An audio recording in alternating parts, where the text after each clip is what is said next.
Hello students, उम्मीद है आपको पहले वाले क्वेश्चन सारे समझ आ गए होंगे।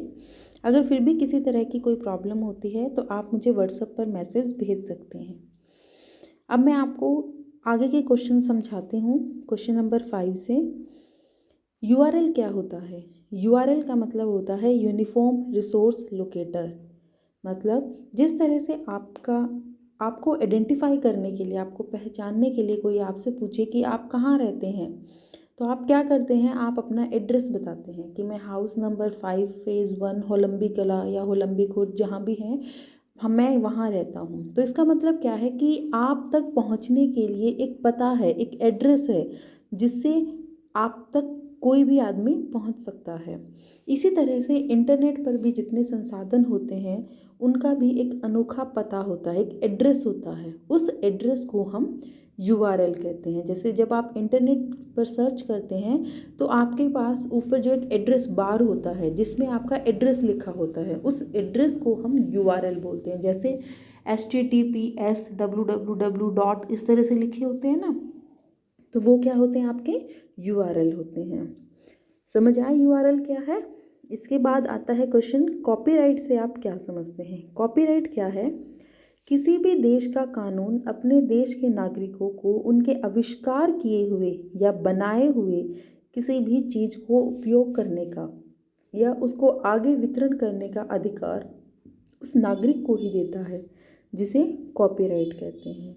मतलब जैसे कोई भी नागरिक, अब हम एग्जाम्पल लेके चलते हैं, बल्ब हैं आपके, बल्ब सब यूज़ करते हैं, ठीक है। बल्ब किसी ने बनाया होगा, किसने बनाया है? थॉमस एडिसन ने। तो अब थॉमस एडिसन पर का ही जो है आपके इलेक्ट्रिक बल्ब पर अधिकार है, जब तक वो ना चाहे कि मैं इसको आगे कहीं वितरण करूं। मतलब जब तक वो ना चाहे कि इसमें किसी को अलाउ करूं कि इसका कोई यूज़ करे, तो वो उनका कॉपीराइट है। समझ आया कि जब कोई नागरिक, किसी भी देश का नागरिक कोई भी आविष्कार करता है, तो जब तक वो नहीं चाहेगा कि मैं दूसरों को अलाउ करूं कि ये चीज़ यूज़ करो, ठीक है, तब तक उस चीज़ को कोई भी यूज़ नहीं कर सकता। क्यों? क्योंकि उस देश के कानून के मुताबिक वो उस चीज़ पर जिसका उसने आविष्कार किया है उसी नागरिक का अधिकार है जिसने वो बनाया है। और जब तक वो परमिशन नहीं देगा, वो हमें अलाउ नहीं करेगा, तब तक वो जब तक अलाउ नहीं करेगा कि इसका वितरण हो आगे, तब तक उसको कोई भी यूज़ नहीं कर सकता। तो इसे हम क्या बोलते हैं? कॉपीराइट।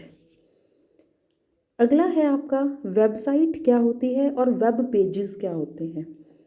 एक ही विषय के सारे वेब पेजेस के समूह को या संग्रह को वेबसाइट कहते हैं। जैसे आपकी मान लो एजुकेशन से रिलेटेड साइट है, तो उस पर आपको सारा एजुकेशन से रिलेटेड ही इंफॉर्मेशन मिलेगी, ना कि शॉपिंग से रिलेटेड, ना कि गेम से रिलेटेड। तो एक ही तरह की वेबसाइट पर एक ही तरह की इंफॉर्मेशन मिलेगी, और उनके समूह को, जो अलग अलग आपके पेजेस होंगे उस वेबसाइट में, उनके समूह को हम क्या बोलते हैं? वेबसाइट बोलते हैं। जैसे एक छोटा सा एग्जांपल मैं आपको बताती हूँ। आप सबने अमेज़ॉन की, फ्लिपकार्ट की, इनकी देखी हैं आपने वेबसाइट्स। वेबसाइट वो क्या है कि वो वेब पेजेस का संग्रह है। मतलब जैसे आपकी कॉपी होती है, कॉपी में क्या होती है, कॉपी को सोच लो आपकी वेबसाइट है, और कॉपी क्या है? पेजेस का संग्रह है। आपके अलग अलग पेजेस हैं, उनके समूह को मिला के हम कॉपी बनाते हैं। इसी तरह से जैसे हमारी शॉपिंग के जो वेबसाइट्स हैं, उनके जो समूह क्या होंगे, उनके जो अलग अलग पेजेस हैं। जैसे आपने क्लोथ्स, पहले पेज पे आ गया कि आपको क्लोथ्स भी दिखेंगे और टॉयज़ भी दिखेंगे बच्चों के। इसके बाद आपको एसेसरीज़ भी दिखेंगी, अलग अलग जो होम एसेसरीज़ हैं।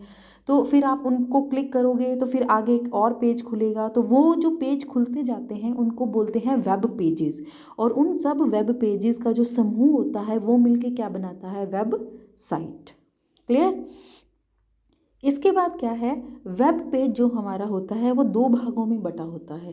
एक तो ऊपर हेडिंग होती है उसकी, जैसे हम कोई भी क्वेश्चन लिखते हैं तो क्या करते हैं, एक ऊपर हेडिंग डालते हैं, फिर उसका आंसर लिखते हैं। इसी तरह से आपका जो वेब पेज है वो भी दो पार्ट्स में होता है। पहला शीर्षक, जो हम टाइटल बोलते हैं जिसको। और दूसरा क्या होता है आपकी बॉडी। बॉडी में क्या है कि आपको अलग अलग दिखा देंगे। आपने क्लोथ्स पे लिंक किया तो दिखा देगा कि वुमेन के भी क्लॉथ्स हैं, मैन के भी हैं, किड्स के भी हैं, ठीक है। इस तरह से आपको अलग अलग उसने दिखा दिया। तो कुछ चित्र की मदद से दिखाएगा, फिर उनके नीचे लिंक भी दिखाएगा जिस पे आप क्लिक करोगे। तो इन सब के समूह को क्या करते हैं, ये मिलके क्या बनाते हैं, उस पेज की बॉडी बनाते हैं, ठीक है। इसके बाद आता है सर्च बॉक्स और सर्च बटन क्या होता है। जब आप गूगल पे या आप किसी भी ब्राउज़र पे कुछ भी सर्च करते हो तो उस समय पर, इसके बाद है आपका सर्च बॉक्स और सर्च बटन क्या है। सर्च बॉक्स क्या है कि जब आप अपना गूगल पे सर्च करते हो, ब्राउज़र आप गूगल यूज़ करते हो, गूगल क्रोम, ठीक है, तो उस पर सर्च करते हो तो बीच में एक बॉक्स बनाता है जिस पर आप जो भी आपको इन्फॉर्मेशन चाहिए, जो भी आपको जानकारी चाहिए उसके बारे में लिखते हो। जैसे मान लो आपको ढूंढना है कि दिल्ली में कौन कौन से हिस्टोरिकल मॉन्यूमेंट्स हैं, तो आप क्या लिखोगे कि ऐतिहासिक किले कौन कौन से हैं, वो आप सर्च करने के लिए लिख दोगे। तो जो आपने टाइप किया, जहाँ टाइप किया उसे बोलते हैं सर्च बॉक्स। अब उसी से रिलेटेड आपको जानकारी लेनी है तो आपके नीचे गूगल सर्च नाम से एक बटन आता है, तो उस पर आप क्लिक करते हो तो क्या होता है, जो आपने इन्फॉर्मेशन ढूंढी है उसके रिगार्डिंग आपके लिंक्स आ जाते हैं। तो यही होता है कि सर्च बॉक्स क्या है कि जहां आप टाइप करते हैं कि आपको किस चीज़ के बारे में जानकारी चाहिए, वो सर्च बॉक्स होता है। और उसे सर्च करने के लिए जो आप बटन यूज़ करते हो उस बटन को सर्च बटन बोलते हैं। तो ये था आपका बेटा थर्ड चैप्टर जिसे आपको लर्न करना है, समझना है। अगर किसी भी तरह की कोई दिक्कत हो तो मुझे व्हाट्सएप ग्रुप पर मैसेज डालकर या वीडियो ऑडियो डालकर आप पूछ सकते हैं। Thank you.